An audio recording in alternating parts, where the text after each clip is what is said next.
project. For investors with vision, film and docuseries can be high risk but high reward opportunities if you know where to look. We're back here with Michael and Jonathan to dive into everything that we need to know. So guys, a lot has changed. We've talked about how AI is transforming the industry. We've talked about a little peek behind the scenes, what happens from the production side of things, but what do today's investors need to know and understand before they even step into investing in a project like this?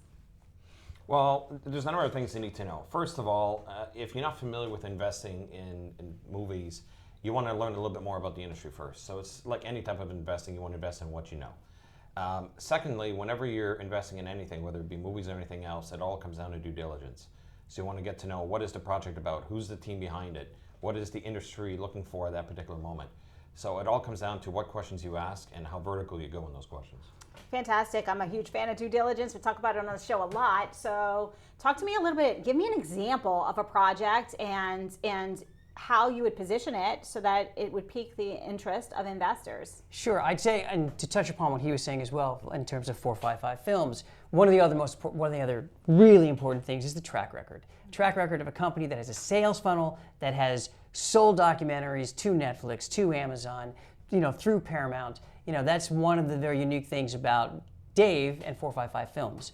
And so in bringing this, for example, this other project about Da Vinci, about the Da Vinci and the mysteries of the Chinese manuscript. Basically, we were doing another documentary pilot in Europe last year. We were talking to a bunch of Da Vinci experts, and this was for something else. And I came across an individual who just basically was telling a story of his theory. His theory as an engineer on Leonardo da Vinci and how he believed that he found ancient Chinese texts from 500 years before that had similar designs to what Da Vinci is known for.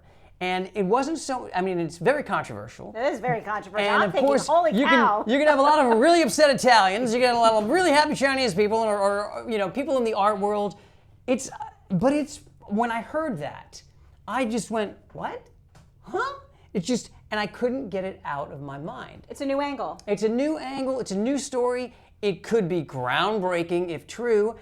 And so it was worth investigating, and that's a documentary that we are putting together to the point of investing. And whenever you're doing a project, you want to stack the deck. You want to stack the deck for your investors. So, is it a unique story? Okay, check.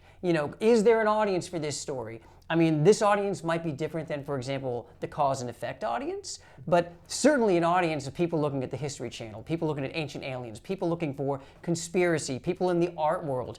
It's check. There's a massive international and domestic audience for that.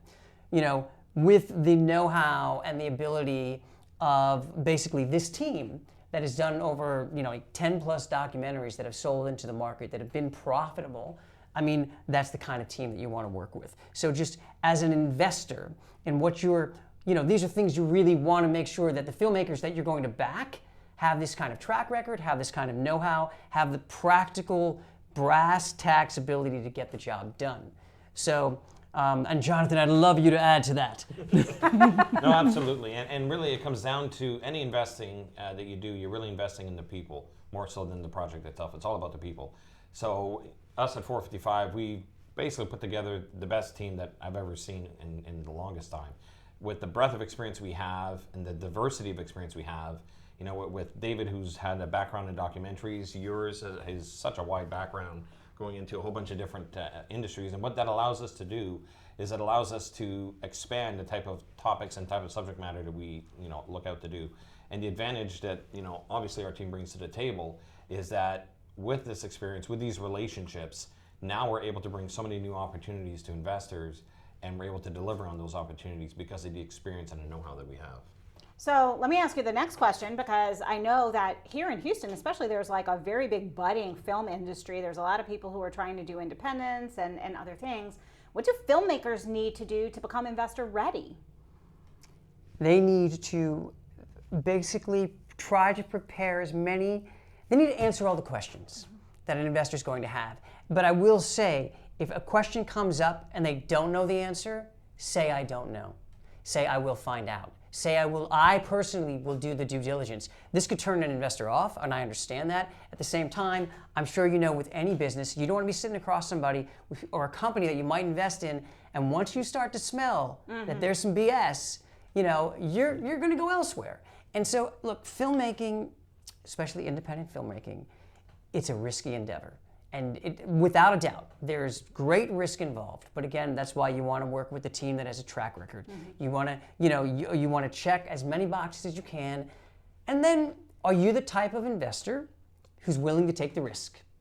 Because that's part of what it is. That's part of the reward can be great. I mean, any of these particular projects, by the way, there's not just a domestic audience. There are international audiences. There's social media angles to all of this. You sell off different territories around the world. There's spin-offs. So the rewards, should you invest in one of these properties that actually does hit, it can be tremendous. So, but also part of it, and I'm sure you know this as well, part of the joy in it is the journey. And this is also a fun journey. It's an exciting journey. It's an exhilarating journey as well. Absolutely. So let me ask you a follow-up question, because as an investor, and I mean, like, full disclosure, folks, I mean, I have looked into these projects and I have invested in movies in the past, and I am going to be investing with these guys, in fact, in the future. But part of the questions that we have, what I really expect, and I want to really emphasize this, is you said if you don't know the answer, say I'll find that out, because I know that I've brought some questions even to you, Jonathan, and you said, you know what, I will find out for you. And so that is so incredibly important, because what that tells me as an investor is if you're BSing, I can tell, just like you said, but it also tells me that you're willing to go find out the answer to make me more comfortable. And that's a relationship building skill set, folks. So we talk about relationships a lot here, and it doesn't matter whether you're in filmmaking or any industry, really. If you're going to be pitching investors, you have to build that relationship. You have to build that trust. And anything that is going to maybe break that trust is a deal killer. It doesn't take much. If he had made up an answer and it was the wrong answer, and I went back and I looked and I found the right answer, then I'm not investing. And so it really is very important what was said here. Make sure you take note. If you're ever pitching investors, if they ask you something you don't know, say, you know what, I'm going to go get the answer for you. I'll have that in X amount of time. It's really incredibly important, and I wanted to just emphasize that.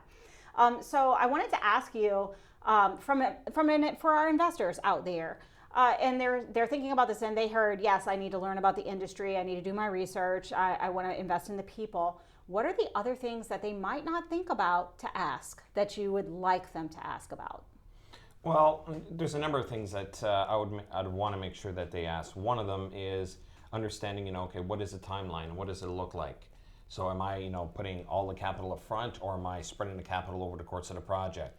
So what does the fund distribution look like? What are the risks, ultimately, is a big one. So, like, for example, because the film industry is a high-risk industry, how are we mitigating that risk? That is always an important question. So, like in our case, what we're doing is, again, we talked about relationships before. The relationship is not only limited to the investor. The relationship is related to everyone that we're reaching out to, including our potential buyers. So before we even start a project, we're already engaging with them, sort of essentially analyzing their appetite for this type of project, basically starting from the exit and working our way back. So when investors come to us, I want to make sure that they understand exactly what it is they're going through. And one question that's very important to ask is, okay, well, what's the ultimate end goal? What's your game plan? Because this might be a great idea, a great production, the film quality might be great, but how are you going to sell this? Who's going to be the buyer? Who's going to distribute it? So you have to be able to ask those questions, and I appreciate someone who's asking those questions, because I feel like they've done the research, they have a better understanding of the industry, and it's going to be a better working relationship throughout the process. Because again, this is a relationship we're getting into for an 18-month period, and I want that to be a great one. What do you guys look for in investors? I want to make sure that they are capable of making the investment, and if they make this investment, they're not getting a second mortgage. I want this to be, whether it's passive income, I want them to enjoy this experience working with us. I want them to understand that they can trust us and that we'll be transparent with them. And I don't want them to come back to me I have no problem them worrying about their money in terms of just an investment. But what I don't want is that extra stress that, oh man, I really shouldn't have made this investment. I really didn't have enough money to begin with. I don't think anybody wants to take that kind of money. Nobody wants scared money. That's right. So also, I mean, just kind of harking back to what we were talking, I've been an investor in some of the projects that I've actually been a producer on. And the other thing to consider that I've learned is, especially when I know that these things are going to take time. It can be a 2 or 3 year cycle until I'm going to get my money back, until I will go into profit. But within that, what are the subproducts? What are the other things that I want as an investor to potentially get out of this? And one definitely is the relationship, because also whenever I'm working on a film, I always try to remember, this is just one film. I mean, I'm going to work incredibly hard. I'm going to do everything I need to do to make it the best that it can be. But this is just one project of many. So within that, our hope always is that you're going to go on this ride with us. You're going to have a terrific experience with us. Hopefully, it will be profitable for you. And then within that will lead to additional investment, and that will lead to additional return. Absolutely, and I couldn't agree more. We do have to take a brief break, but I just wanted to really sum this up, guys. If you're thinking about investing in the film industry, I highly recommend you reach out to these guys, because they just gave you a lesson in due diligence and the questions to ask and what you need to do.